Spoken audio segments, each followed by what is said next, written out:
जटिल समस्या हो या भाग्य बाधा, हो व्यापार, नौकरी, शादी की समस्या, करियर की चिंता हो या वैवाहिक जीवन में हो सुख का अभाव, पाइए अपनी समस्त ज्योतिषीय तथा वास्तु समस्याओं का सरल, चमत्कारी, प्रभावशाली समाधान।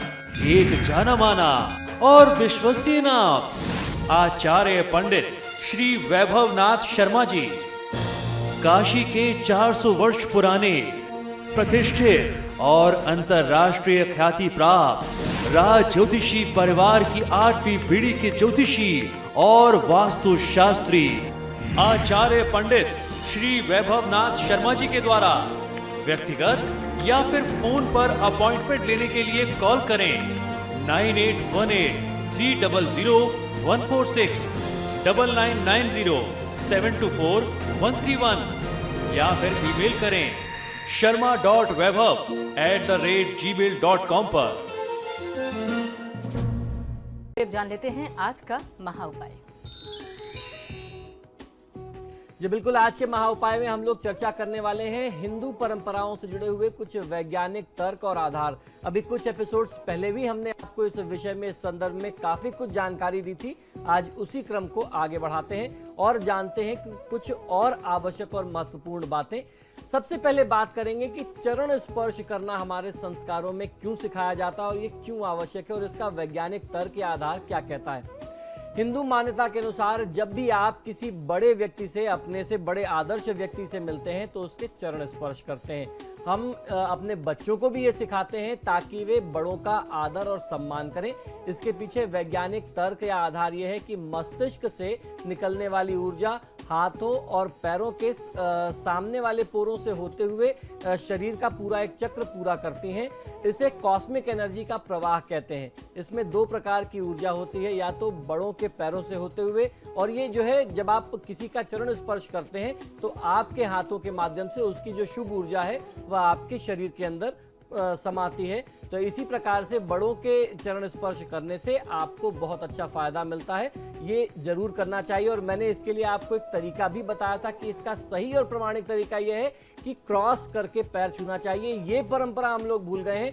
मैंने ये भी आपको जरूर कहा था कि अब आजकल लोग चरण स्पर्श की जगह घुटने को स्पर्श करके ही चरण स्पर्श मान लेते हैं। अब चीजें सांकेतिक रह गई हैं, इसके पीछे वैज्ञानिक आधार नहीं है। चरण स्पर्श अगर करना है तो पूरे आदर्श के साथ, जो शास्त्रीय विधान है उस तरीके से करना चाहिए, सिर्फ फॉर्मेलिटी करके नहीं छोड़ देना चाहिए। अब जानते हैं कि महिलाएं सिंदूर क्यों लगाती हैं, क्यों लगाया जाता है सिंदूर।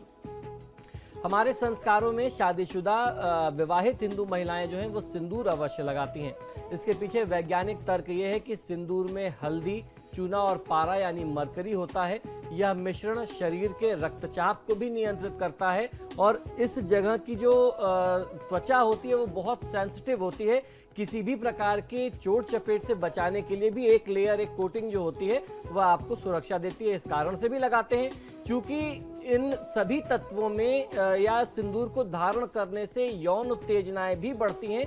इसीलिए अविवाहित महिलाओं या कन्याओं को अथवा विधवा महिलाओं को सिंदूर लगाना वर्जित होता है और सिंदूर के लगाने से स्ट्रेस यानी तनाव भी कम होता है। ऐसा हमारे धर्मशास्त्रों का और ऐसा विज्ञान का मत है।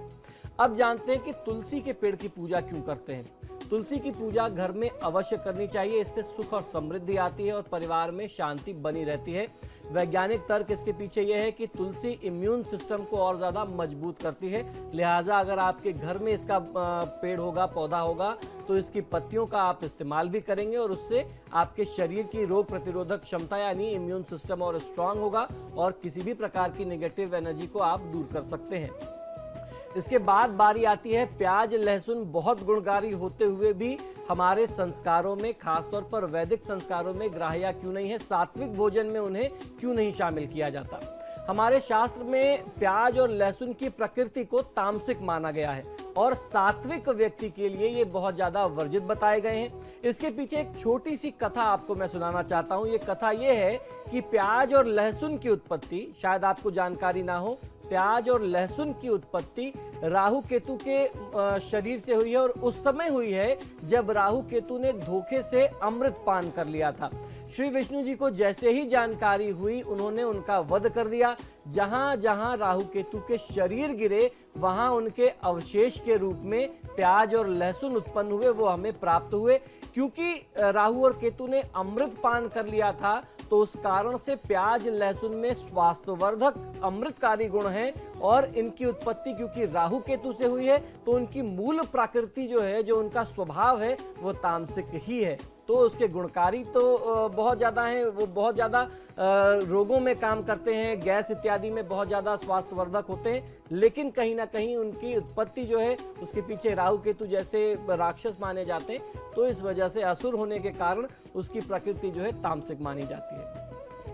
और महाउपाय के बाद हम आपको बता दें, अंकित हमारे साथ, हमारे दर्शक मुजफ्फरनगर से जुड़ चुके हैं। अंकित, पूछिए क्या पूछना चाहते हैं आप आचार्य जी से?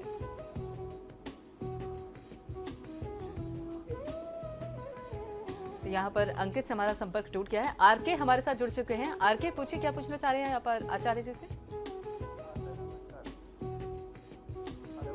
जी आरके, आपकी आवाज आ रही है, पूछिए आप क्या पूछना चाहते हैं आचार्य जी से? हाँ सर, मेरा डेट ऑफ बर्थ है 8 नवंबर 1974। जी। जन्म स्थान है गोड्डा, समय है सुबह के 5 बजे। जी।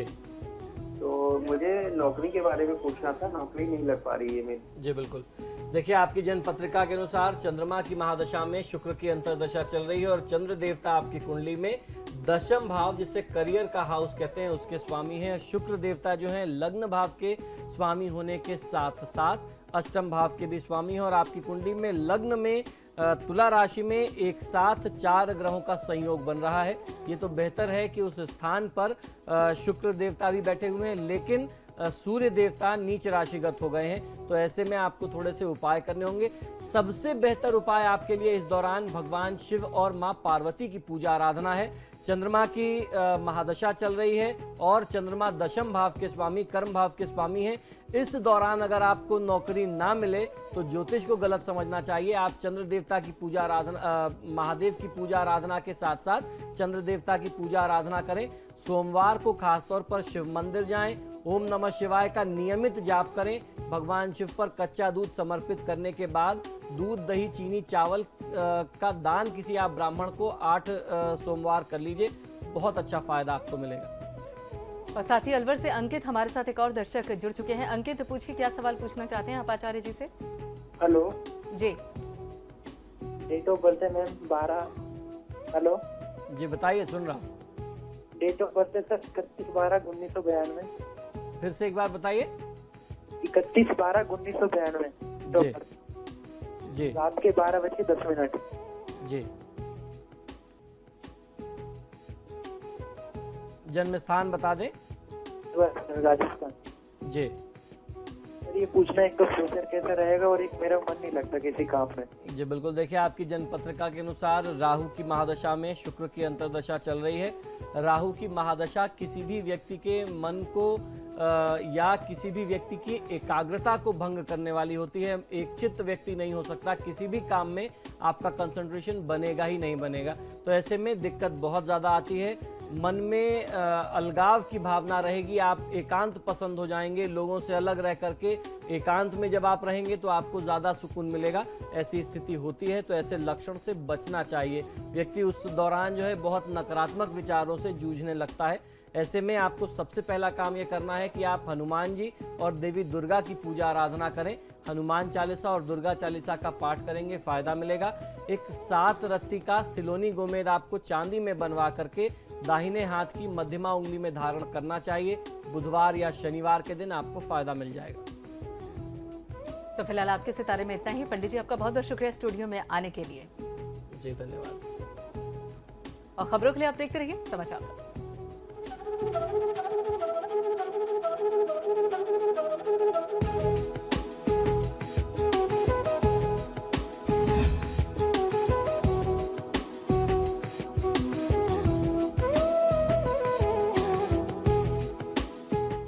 जटिल समस्या हो या भाग्य बाधा हो, व्यापार, नौकरी, शादी की समस्या, करियर की चिंता हो या वैवाहिक जीवन में हो सुख का अभाव, पाइए अपनी समस्त ज्योतिषीय तथा वास्तु समस्याओं का सरल, चमत्कारी, प्रभावशाली समाधान एक जाना माना और विश्वसनीय नाम आचार्य पंडित श्री वैभवनाथ शर्मा जी, काशी के 400 वर्ष पुराने प्रतिष्ठित और अंतरराष्ट्रीय ख्याति प्राप्त राज ज्योतिषी परिवार की 8वीं पीढ़ी के ज्योतिषी और वास्तुशास्त्री आचार्य पंडित श्री वैभवनाथ शर्मा जी के द्वारा व्यक्तिगत या फिर फोन पर अपॉइंटमेंट लेने के लिए कॉल करें 9818-300-146,